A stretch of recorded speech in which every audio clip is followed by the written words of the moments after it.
Hello, ladies and gentlemen, and being a producer of Wrestle Massacre as well as Inside Movies Galore, I am David Streggy, and welcome to Delusions of Grandeur. Enjoy the reviews. I certainly did.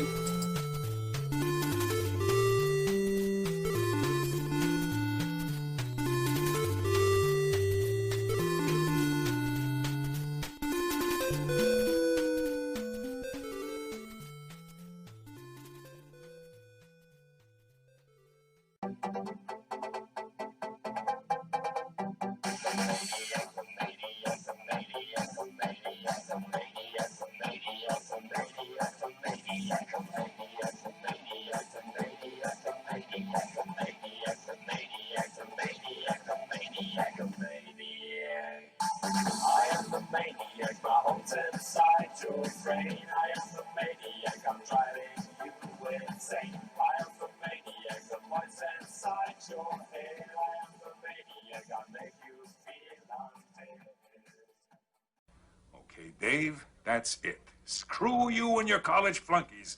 I've had enough of this from you and from everyone else. I know what you guys are trying to do. Break me down, drive me out of the force. Well, it's going to take a hell of a lot more than a lame prank like this to get Curtis Mooney to throw in his badge, so fuck you. Over. Did you miss me?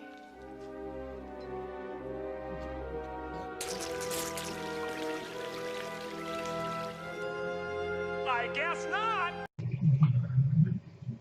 Hello, ladies and gentlemen, and welcome back to Delusions of Grandeur. I am your host, David Streggy, and here I have another review for you, this time of another Neil Johnson film, filmed in 2014, which is the first of two films, and it is called Starship Rising.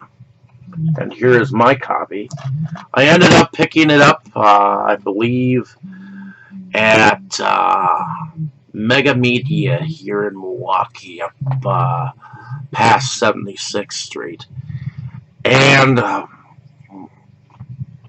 Neil Johnson is behind the production company called Empire Motion Pictures.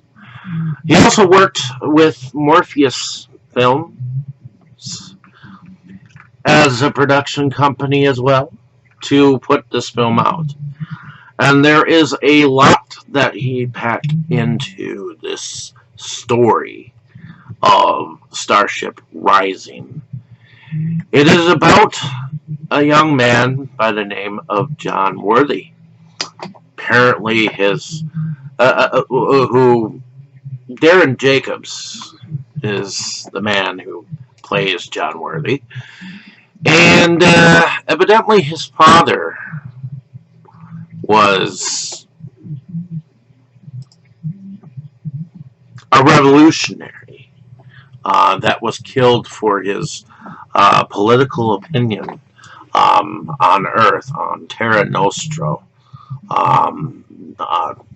And he grew up and became a flight personnel aboard a spaceship by the name of Starship One. Also, we are introduced to a character in the very beginning, a character that goes by the name of Overseer. And later on, we learn that he plays a dual personality as the Pope of Terra Nostra, and he in turn has created a weapon on this spaceship that can destroy worlds. And so, but he's also created breeding programs with hybrids of humans, and apparently there's this whole mythos that he found that that humans were actually supposedly around 6 million years ago, and the humans were created by these creatures called the Masters, and apparently there is a place that he has found within one of the universes where some of the surviving masters or master resides. Meanwhile, Terra Nostrians are on the brink of war. And on one side are the males of Terra Nostra, and on the other side are the females of Terra Nostra. And they are trying to separate themselves from this robotic future that apparently the Federation, which is what the Overseer runs, is trying to control. And there's a lot that goes into this because it's a difficult. I look at this film like like the Marvel film, or was it DC film, Batman versus Superman, because there's a lot going on. There is. You see the building up of John Worthy's character as a flight personnel. He's part of this space crew, and what he and another crew member do is they mutineer this ship with the rest of the crew and end up going up against the Empire, the Federation, against this General Gustav, who was played by Ralph Guzzo. And they end up running into another crew that apparently is neither the Terra Nostra nor are they Federation. They're their own entity, and this group seems to be led by Zarsis, I believe, who brings along her ragtag team of females, one by the name of Jolie, played by Emmy. I guess her real name is Emily Rose Morrison.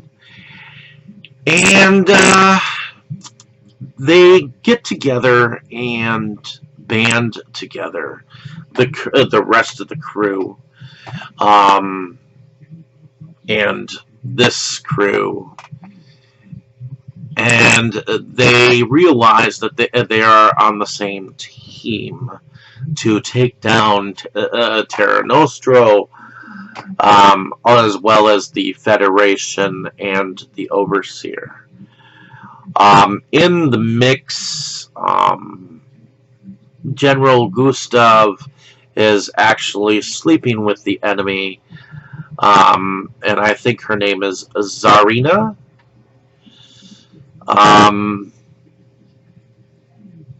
She is apparently, or has been, raped by the Overseer, who is also her half-brother, and she in turn has a son, which later on we learn is in fact the Overseer's son.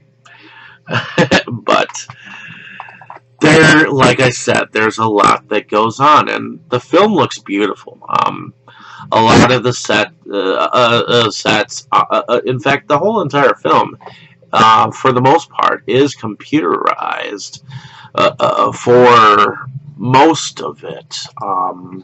There are probably some locations that this was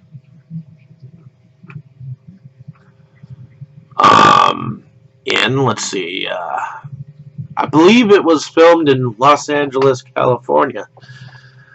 But there is a moment in here that definitely reminds me of Star Trek II, The Wrath of Khan, where they're like in this nebula type thing, and the ships are crossing over each other, and there's just pandemonium when they're on this planet called Cygnus Alpha. There is quite an awesome display of lightning on this planet that if it wasn't real, then at least it was very cool looking, to say the least. It's not that there was any bad acting per se. I liked all the different characters, but there was a lot of characters, and when you put a lot of characters, it's hard to focus upon the real story going on. There is a people that rules their people by their religion. There are politics, you know. There's a whole mythos behind this, and that I like. The thing is, it all looks a little discombobulated, just a little bit. Going back and watching it again, I understood it a little bit more, and I enjoyed the different scenes that you saw of the enemies up top of their buildings from a distance. I mean, you could see that they were placed on top of buildings, even though the blue screens or green screens were used. Obviously, much of it was computerized, and a lot of it was beautiful. I liked the different scenes and the different scenarios, and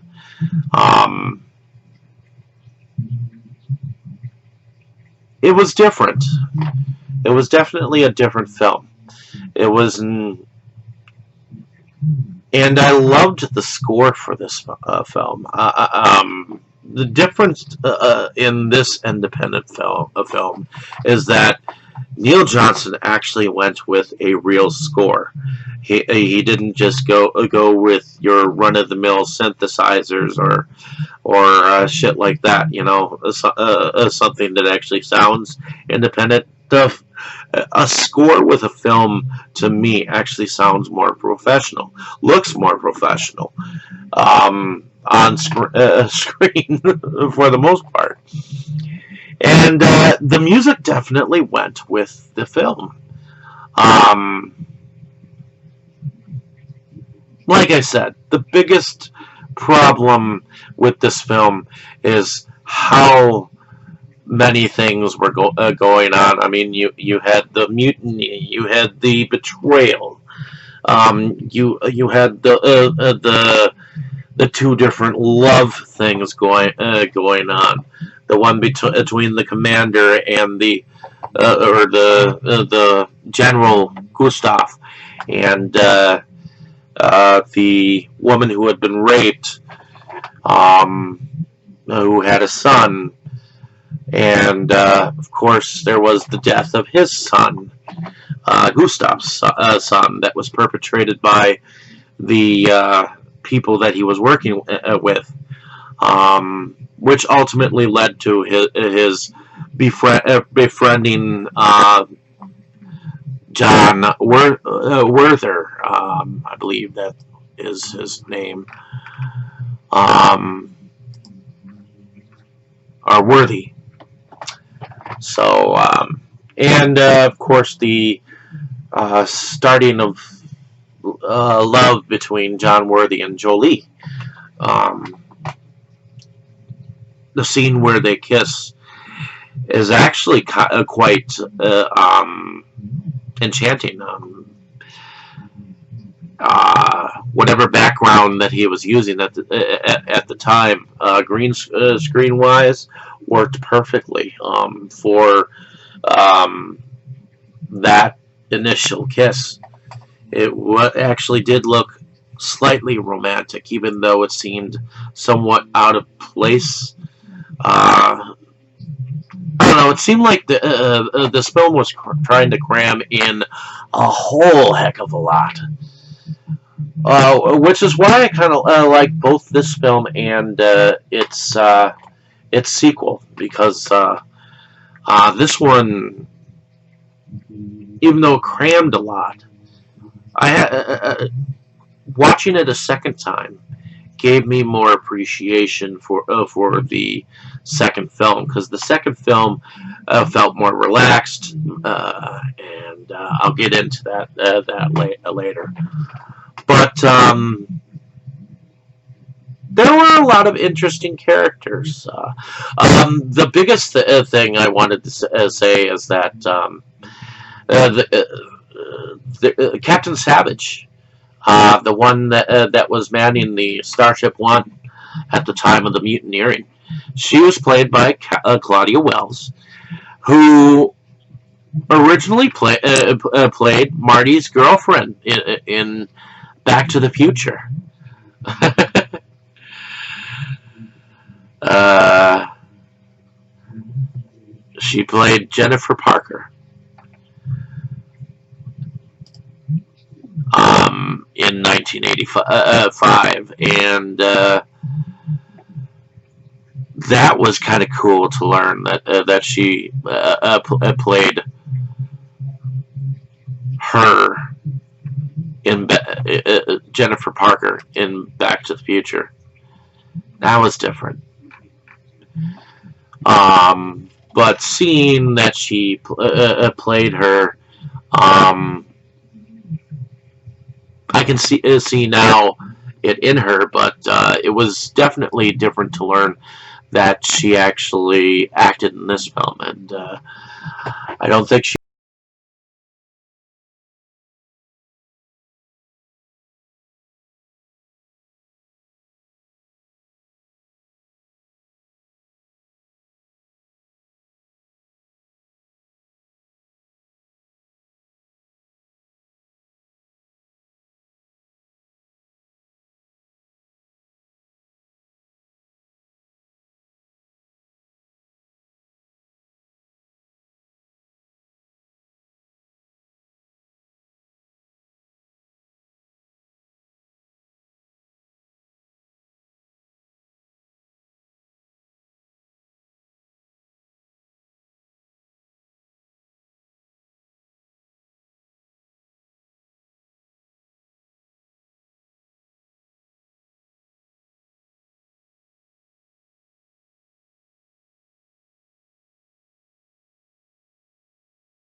You were good, kid, real good.